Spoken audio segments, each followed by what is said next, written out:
Bine ați venit la al doilea meu episod de Headball. Vom juca iarăși 6 meciuri. Hai să începem. Vedeți, am și câteva înfrângeri. Nu pot să câștig toate meciurile. Nimeni nu câștigă toate meciurile, mai și pierde. Și n-a făcut-o de data asta. Și trebuie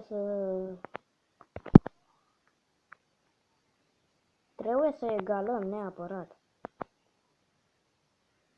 De ce tot se chinuie atâta? Hai că a intrat în poartă!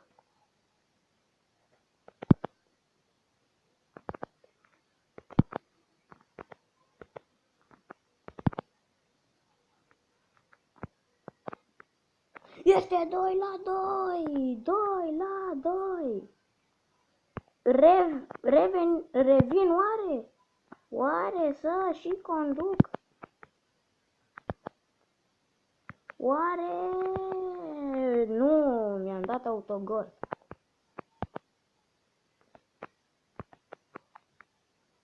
Și gol.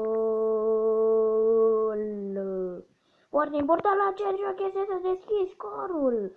Dacă nu deschizi tu scorul, este foarte, foarte rău.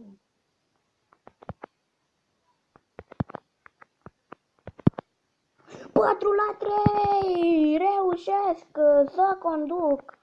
Și n-aveam cum să marchez, doar să rezist foarte mult timp.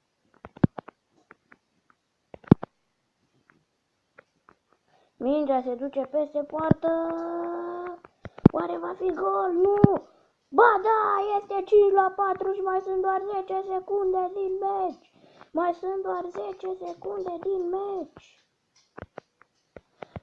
Nu! Nu! Este! Reușesc să câștig cu 5-4. Reușesc să câștig cu 5-4. Am 73 de puncte. Să vedem ce facem în al doilea meci. Are 2 înfrângeri la rând. Ultimele 2 meciuri le-a pierdut acest adversarul nostru. Cine deschide scorul? El deschide scorul și nu este bine. Nu este bine. Și doar ca să fac 2-1 pentru mine, păstrez, mi-am făcut poarta mică.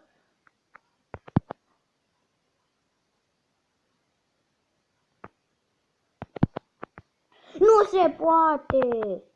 Nu se poate! Pară! Nu pot să cred că am ratat! Și nu pot să cred că am ratat! Cred că în acest meci voi lua bătaie. Dar să vedem! Și și-a pus clona. Trebuie să rezist. Dacă nu până nu dispare clona, eu nu pot să marchez. Și mi-a făcut poarta mare. Este gol! 3-3 și scuzați acel anunț. Am rămas fără... Mai am doar 5%. Dar trebuie să filmez, fiindcă eu voi pleca în turneu și n-am cum să filmez în turneu. Fiindcă sunt prea ocupat, am 6 meciuri în 2 zile. 6 meciuri în 2 zile, e imposibil să filmez. Nici antrenorul nu va da voie să filmez. Și nu știu de ce, dar mi se pare că am poarta mai mare decât a lui. Chiar dacă este de aceeași mărime, mi se pare. Și am văzut că v-a plăcut primul filmuleț al meu de Headball. Am văzut că v-a plăcut. Și sunt bucuros. Încă n-am reușit să postez clubul fotbaliștilor cu Darius. Ieri a postat el un episod, dar după am plecat și n-am mai avut cum să filmez. și îmi pare rău, dar voi filma primul episod când voi veni din turneu, adică luni. Luni voi filma.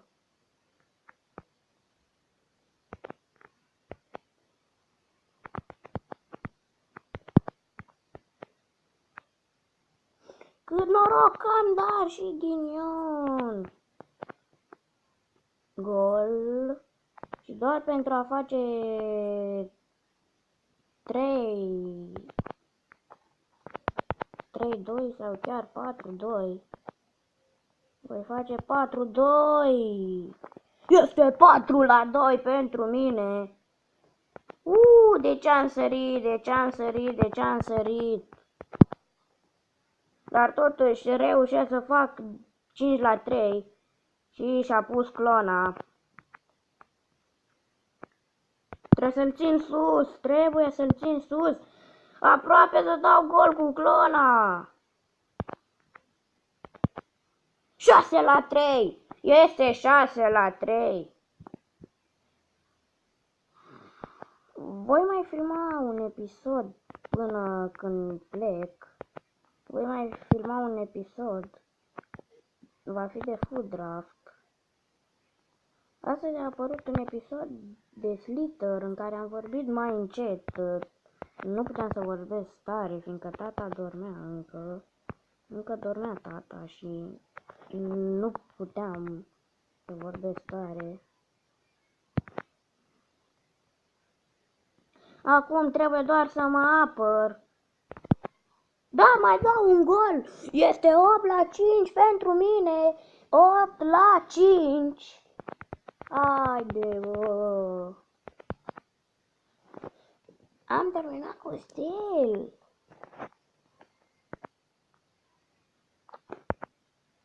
Al treilea meci și să vedem ce voi face. 3 înfrângeri la rând pentru cel cu care joc. Și n-am început bine aceste meciuri. Nu le-am început bine. Oare deschis scorul? Da, reușesc să fac 1-0 pentru mine. Sar și dau. Wow, 2-0. S-au trecut doar câteva secunde. Nu este prea bun cel cu care joc. Bine scot.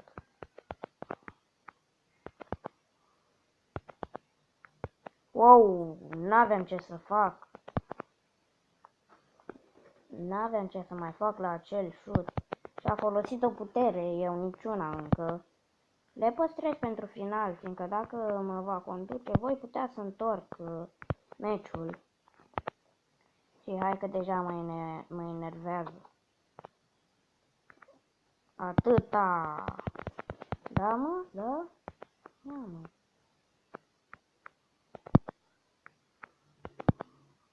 Este gol! Gol!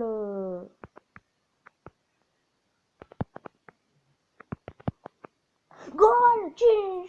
6-4! 6-4!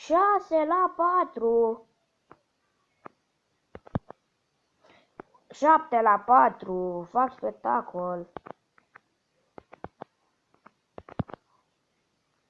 Aproape de 8-4, da, foarte aproape să fac din nou 8-4. Este 7-5, 8-5. Vedeți, acolo în stânga fanii mei sunt foarte, foarte bucuroși.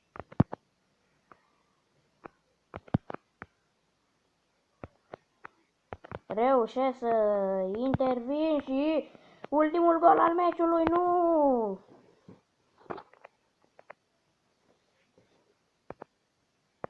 Mai avem doar 3 meciuri și se pare că am niște meciuri bune și în acest episod. 4 înfrângeri și o victorie pentru adversarul meu și urăsc când joc aici. Urăsc când joc aici, dar reușesc să egalez. Chiar fac 2-1. Da, m-a apăsat să dea. Am apăsat să dea. Este gol, 3-2 pentru mine.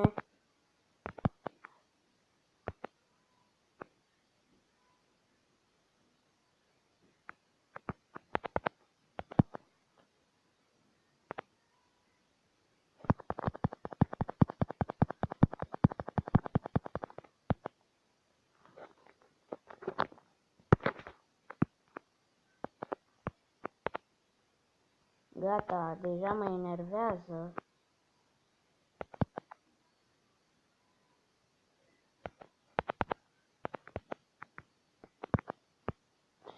Și m-a egalat, dar nu pentru mult timp.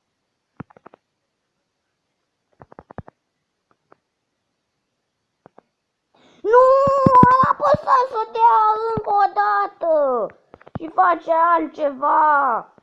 Caracter tâmpit. Caracter de 2 lei. Am apăsat să șuteze și n-a șutat. Oh, fac greșeli și nu e bine. Trebuie să-l țin aici sau să dau gol. Nu să dea el gol, mai sunt doar câteva secunde. Trebuie să rezist. Rezist oare? Oare rezist? Da, am rezistat și câștig.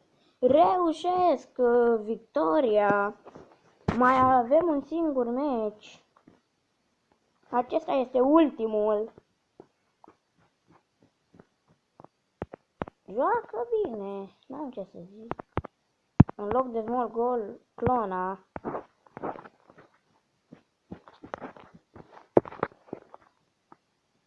Și a început meciul. Reușesc să scot mingea, dar tot mi-a luat gol. Ian, 72, ne-a condus pentru puțin timp. Și ne conduce.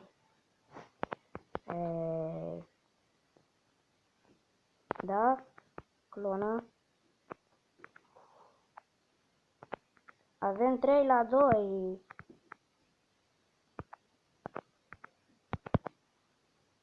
Este 4-2. 4-4-4-2. 4-4-4-2. 4-4-4-4-4-4-4-4-2. 4-2. Dacă mi-au gol când am... Da, sunt prost. Sunt prost. Și ne-a egalat. Și mai are... Și-a folosit puterea când am dat gol.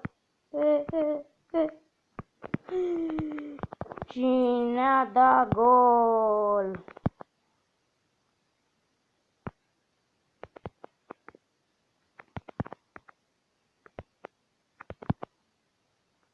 Poate îl îngheață arbitrul. Nu vrea să-l înghețe pe el. Este gol!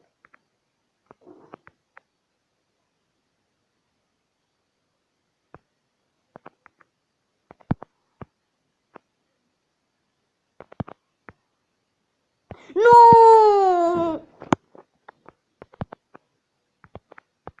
Nu cred! Mi-a luat bătaie! Urăsc jocul ăsta, uite-te și tu! N-am mai văzut așa ceva.